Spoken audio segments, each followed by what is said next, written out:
అందరికీ జై శ్రీరామ్.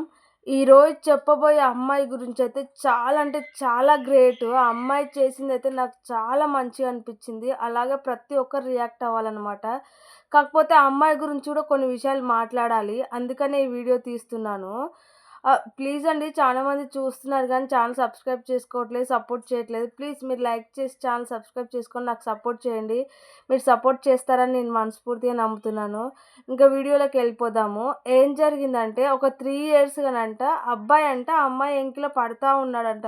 నన్ను లవ్ చెయ్యి, లవ్ చెయ్యి, నువ్వు లవ్ చేయకుంటే నేను చచ్చిపోతా అట్లా అనేసి ఆ అమ్మాయినైతే ఎంకబడి ఆ అమ్మాయినైతే లవ్ చేసిండంట. ఇంకా అమ్మాయి పడే వరకు అస్సలు వదలలేదంట. ఇంకా అమ్మాయి ప్రపోజ్ చేస్తే ఓకే కూడా చేసింది. వీళ్ళిద్దరు 3 ఇయర్స్‌గా లవ్ చేసుకున్నారు. ఇంక అన్నీ అయిపోయినాయి అనమాట. ఎట్లా అంటే భార్యాభర్తలు చేసే పనులన్నీ కూడా చేసేసారనమాట. కాకపోతే ఈ అబ్బాయి వాళ్ళ ఫ్యామిలీకి తెలీదు. అమ్మాయి వాళ్ళ ఫ్యామిలీకి తెలీదు వీళ్ళు లవ్ చేసుకున్నట్టు. వాళ్ళ అమ్మాయి వాళ్ళ మా ఫ్యామిలీకి 4 మెంబర్స్ లేడీస్ అన్నమాట. ఈ 4 మెంబర్స్‌లో లేడీస్ ఎవరు బాయ్స్ లేరనమాట. ఇగ అలాగే ఈమె ఫస్ట్ ఆమె అనుకుంటా. ఫస్ట్ ఆమె. అయితే ఆ అబ్బాయికి ఫస్ట్ చెప్పిందనమాట ఇట్లా నేను చెయ్యను. ఇంకా ఆమె ప్రాబ్లమ్స్ చెప్పుకున్న ఆ అబ్బాయి ఎంకబడి లవ్ చేస్తే ఇగ వీళ్ళిద్దరు లవ్‌లో అంటే యాక్సెప్ట్ చేసుకున్నారు. తిరిగిండ్రు. మొత్తం భార్యాభర్తలు ఎలా ఉంటారో అవన్నీ చేసేవన్నీ చేశారు. ఆ తర్వాత ఎప్పుడు పెళ్లి పెళ్లి అని మాట ఎత్తినా ముఖం చాటేయడం, లేదంటే ఎళ్ళిపోవడం అక్కడి నుంచి. ఆ మాట ఎప్పుడు పెళ్లి అన్నా గూడా దాని గురించి డైవర్ట్ చేసి వేరే మాట్లాడడం ఇట్లా చేస్తా ఉన్నాడనమాట. ఇంకా అతను చేసుకోను అని చెప్పినంక ఇంక ఇలా అయితే కాదు అనేసి ఆ అమ్మాయి నిజంగా చాలా గ్రేటు. ఎందుకంటే ఏ మాత్రం అసలు భయపడకుండా ఏదైతే అది కానీ అనేసి ఆ అబ్బాయి వాళ్ళ ఇంటికెళ్ళిపోయింది డైరెక్ట్‌గా. ఎళ్ళిపోయి మీడియాకి పిలిచి మీడియాకి చెప్పేసిందనమాట. మీడియాకి చెప్పేసి అక్కడ వాళ్ళ ఇంటికాడన ధర్నా చేసింది. నన్ను మోసం చేశాడు. నన్ను వాడుకొని ఆ అమ్మాయి మాట్లాడే మాట అసలు ఎంత గట్టి గట్టిగా మాట్లాడుతుందంటే, ఏ మాత్రం 100 మందొచ్చినా గూడా 100 మందిలో గూడా మాట్లాడే కెపాసిటీకి ఆ అమ్మాయికుంది. అంత గట్టిగా మాట్లాడుతుంది. నన్ను లవ్ చేసావు, నన్ను వాడుకొని వదిలేసావు, ఇప్పుడు నన్ను పెళ్లి చేసుకోను అంటున్నావు ఎందుకు? నేనేం చేశానని అనేసి ఆ అమ్మాయి నిలదీస్తా ఉంది. నా దగ్గర అన్ని ప్రూఫ్స్ ఉన్నాయి. నేను అన్ని ప్రూఫ్స్ ముందల పెడతాను అనేసైతే ఆ అమ్మాయి డైరెక్ట్‌గా మాట్లాడేసింది. ఆ అబ్బాయి అంటున్నాడు అందరి ముందల నేను చేసుకోలేదు. నేను చేసుకోను అని చెప్పలేదు అంటున్నాడు. నిజంగా నువ్వు పెళ్లి చేసుకోను అని చెప్పలేకుంటే ఆ అమ్మాయితో ఎందుకు తిరిగినవు? ఆ 3 ఇయర్స్‌గా నన్ను లవ్ చెయ్యి అని ఎందుకు తిరిగినవు? సరే తిరిగినవు. ఆ అమ్మాయితో ఫిజికల్‌గా ఎందుకు కలిసినవు? ఇవన్నీ ఎందుకు జేసినవు? నీకు పెళ్లి ఇష్టం లేనప్పుడు వేరే అమ్మాయిని చేసుకోవాలన్నప్పుడు అదే అమ్మాయిని ఇష్టపడి ఆ అమ్మాయితోటే తిరిగేదుండే, ఆ అమ్మాయినే పెళ్లి చేసుకునేదుండే, ఆ అమ్మాయితోనే ఫిజికల్‌గా కలిసేదుండే. ఈ అమ్మాయి ఇంక కుక్కలాగా పడి ఈ అమ్మాయిని 3 ఇయర్స్‌గా లవ్ చేసి, ఈ అమ్మాయి దగ్గర ఫిజికల్‌గా కలిసి, పార్కులకు దానికి దీనికి అంతా తిరిగేసి, ఆ తర్వాత ఇప్పుడు ఏం తెలవని నంగనచ్చిలాగా నేను పెళ్లి చేసుకుంటా అని చెప్పలేదు నీకు అంటే, చెప్పకుంటే మరెందుకు తిరిగినవు? అంటే నీ మోజు కోసమా? నీ నీ అవసరం కోసమా? అంటే నీ అవసరం కోసం తిరిగినవా? నీ అవసరం కోసం ఫిజికల్‌గా కలిసినవా ఆ అమ్మాయితోటి? నీ అవసరానికి ఇట్లా చాలామంది మోసం చేస్తున్నారు అమ్మాయిలని. ఆళ్ళ అవసరానికి వాడుకొని, ఆళ్ళ అవసరం తీరినంక వాళ్ళని ఫిజికల్‌గా, వాళ్ళని మెంటల్‌గా అంతా వాడుకొని వదిలేసి, నేను వేరే అమ్మాయితో కాపురం చేస్తాను, వేరే అమ్మాయిని పెళ్లి చేసుకుంటానంటే ఎవ్వరు ఊరుకోరు. అందరూ కొంతమంది ఇట్లనే రియాక్ట్ అయితే చచ్చి కూర్చోవాల్సిందే అంతే. ఆ అమ్మాయి తెలివిరాలు కాబట్టి నీ ఇంటికొచ్చి ధర్నా చేస్తుంది. అదే ఇంకా ఇంకొక అమ్మాయి అంటే సైలెంట్‌గా ఎళ్ళిపోయుంటే నువ్వు ఇంకో అమ్మాయిని పెళ్లి చేసుకొని కాపురం చేసేదానివి. ఈ అమ్మాయి జీవితం నాశనం అయిపోతుంది. ఇలా వాడుకొని వదిలేస్తే, నువ్వు వాడుకొని వదిలేసిన అమ్మాయిని వేరే వాడు చేసుకుంటాడు కరెక్ట్ నువ్వు వదిలేస్తే.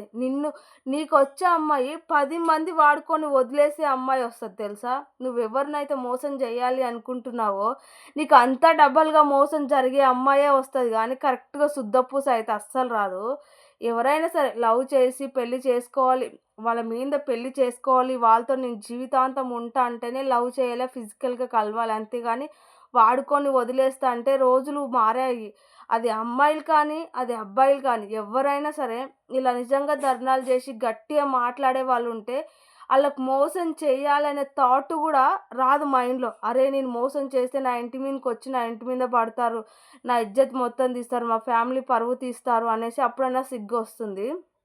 అందుకే ఇలా చేయాలి. అది అమ్మాయి అయినా సరే, అబ్బాయి అయినా సరే. ఒకవేళ అమ్మాయిని మోసం చేసినా ఇట్లనే చేయాలి. ఒకవేళ అమ్మాయి అబ్బాయిని మోసం చేసినా సిగ్గుపడకుండా పోయి ధర్నా చేయాలి. ఆ అమ్మాయిని మెంటల్‌గా అందరి ముందల నిలదీసి అడగాల. ఆళ్ళ ఫ్యామిలీ ముందలనే, వాళ్ళ ఊర్లోనే, వాళ్ళ ఇంటి ముందలనే అడగాలి. "ఎందుకు ఇన్ని రోజులు వాడుకొని వదిలేస్తావు? ఎందుకు ఇన్ని రోజులు నాతో డబ్బు మొత్తం ఖర్చు పెట్టించి ఇప్పుడు మళ్ళా నాకన్నా బెటరోడు దొరికితే ఎందుకు పెళ్లి చేసుకుంటున్నావు?" అనేసి నిలదీయాలి. అప్పుడు నెక్స్ట్ అమ్మాయిలు కానీ, అబ్బాయిలు కానీ మోసం చేసే థాట్ అనేసి అసలు మైండ్‌లో రాదు. ఇంకెప్పుడు మోసాలనేవి జరగవన్నమాట. ఇట్లా చేస్తే ప్రతి ఒక్కరికి భయం అనేది ఉంటుంది. ఇంకా అందుకే ఎవరైనా లవ్ చేయాలనుకుంటే డైరెక్ట్‌గా పెళ్లి చేసుకుంటేనే లవ్ చేస్తారు. లేదంటే ఇంకా లవ్ చేయరన్నమాట. ఇంకొకటి అమ్మాయికి గూడా అసలెంత అబ్బాయి నమ్మించినా సరే, నేను చెప్పాను గదా! అమ్మాయి గురించి కొన్ని మాటలు మాట్లాడాలని. అబ్బాయి ఎంత నమ్మించినా, ఎన్ని జేసినా, ఎందుకంటే ఏమంటారు జూసినావా? బెల్లం ఉన్నంత సేపే ఈగలాలుతాయని. అమ్మాయి చుట్టూ వాని అవసరం తీరేంత వరకే నీ చుట్టూ తిరుగుతా ఉంటాడు. నువ్వప్పుడు ఏం చేయాలి? మనం పెళ్లి చేసుకుంటేనే ఇవన్నీ, పెళ్లి చేసుకున్నాంకనే అప్పటి వరకు ఏమొద్దు అనేసి ముందుగానే జెప్పాలి. వాడు నమ్మించాడు గదా! వాడు అలా జెప్పాడు, వీళ్ళు ఇలా జెప్పాడనేసి మీరు నమ్మేసి, మోసపోయి వాళ్ళతో ఫిజికల్‌గా కలిసినంక ఇలాగే వదిలేస్తారు. ఇంక నీతో అవసరం అయిపోయింది.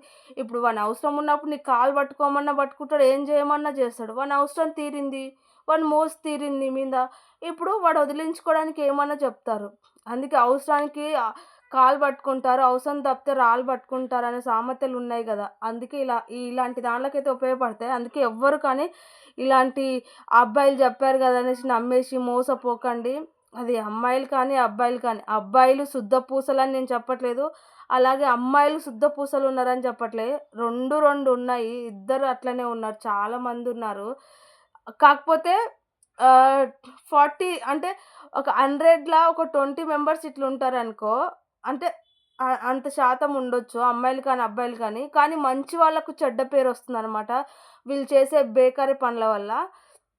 ఇంకొకటి ఈ అమ్మాయికి నలుగురు అక్క చెల్లెళ్ళంట. వాళ్ళ ఫ్యామిలీ స్థితి అన్నీ తెలుసు. మరి ఆ అమ్మాయి నాకు మంచి భర్త దొరికాడు, మంచి అర్థం చేసుకునేవాడు దొరికాడు, నన్ను లవ్ చేస్తున్నాడు, నేనొద్దన్నా కూడా నా ఎంక పడ్డాడు. అందుకే ఇప్పుడు నా ఫ్యామిలీ ఇలాంటి పొజిషన్‌లో ఉంది కాబట్టి బెటర్‌గా దొరికాడేమో అనేసి ఆమె ఫీల్ అయ్యి అలా ఆ అబ్బాయితో అయితే ఫిజికల్‌గా కలిసి మూవ్ అయిందేమో అని నేను అనుకుంటున్నాను. ఇంకొకటి అబ్బాయి వాళ్ళ అమ్మ నాన్నకు చెప్పదలుచుకున్న ఒకటే, అబ్బాయి వాళ్ళ అమ్మ నాన్న ఒకటే అంటున్నారు. మరి అక్కడ కూర్చున్న ఒకతను ఆళ్ళ అమ్మ నాన్ననో మరెవరో తెలీదు కానీ ఒకటే అంటున్నారు. ఏడికైతే ఆడికి. అయితే అమ్మాయి అంది, "నా దగ్గర ప్రూఫ్స్ ఉన్నాయి. ఎక్కడికెళ్తే నేను అక్కడికి వెళ్తాను. ఏడికైనా సరే చూసుకుంటాను" అనే అమ్మాయి అంటే, అతను గూడా ఎక్కడికైనా నేనెళ్తాను. ఎక్కడికైనా చూసుకుందాం. ఏడికైనా రెడీ అంటే, నీకు అన్యం తెలవదు, పుణ్యం తెలవదు. సుద్దపూసవు నువ్వు. నీకెందుకు ఇవన్నీ? నీ కొడుకు చేసిన బేకారు పనికి వాడిని 4 ఉతికి అదే 10 మందిలో 4 ఉతికి ఎందుకు చేసినవురా? ఒక అమ్మాయి జీవితం ఎందుకు నాశనం చేసినావు మాకు తెలియకుండా? మమ్మల్ని అడిగింటే మేము పెళ్లి చేయకుంటిమా? ఇలా చేయడం ఎందుకు? మా ఇంటి మీదకి చెడ్డ పేరు తేవడం ఎందుకురా? 10 మందిలో మా తల దించుకునేలా చేశావు. ఇదే పొజిషన్‌లో, ఇదే ప్లేస్‌లో నీ చెల్లో, నీ అక్కనో ఉంటే ఇట్లనే చేస్తుంటివారా? ఒక ఆడబిడ్డ అంటే నాకు ఆడబిడ్డ లాంటిది అనేసి నువ్వు నిలదీయాల్సింది పోయి, నువ్వు తిట్టాల్సింది పోయి, నువ్వు వానికి 4 ఉతకాల్సి కొట్టాల్సింది పోయి, వానికి సపోర్ట్ చేస్తే, వాడు చేసే బేకారు పనులకు నువ్వు సపోర్ట్ చేస్తే, వాడు ఇంకా ఇట్లాగే చేస్తాడు. వాడి పెళ్లయిపోయినంక కూడా 10 మంది ఎంకలా తిరుగుతాడు. ఎందుకంటే మా అమ్మ, మా నాన్న నాకు సపోర్ట్ చేస్తారు అని. తల్లిదండ్రులు సపోర్ట్ ఎప్పుడు వాడు చిన్న తప్పు చేసిండంటే 4 ఉతికి వానికి బుద్ధి చెప్పాల్సింది పోయి, ఏం తెలియనట్టు ఇంకా అబ్బాయికి సపోర్ట్ చేస్తున్నారు. మరి ఏ మొఖం పెట్టుకొని చేస్తున్నారో మరి వాళ్ళకి కొంచెమన్నా ఉందో లేదో నాకైతే అర్థం కాలేదు. అందుకే ఎవరు ఇట్లా చేయకండి. నాకనిపించిన ఫీలింగ్స్ అంటే నాకేమనిపించిందో అది నేను మీతో షేర్ చేసుకున్నాను. నేనేమన్నా పొరపాటు మాటలంటే క్షమించండి. మీకేమనిపించిందో కామెంట్ చేయండి. ప్లీజ్ అండి సపోర్ట్ చేయండి నాకు.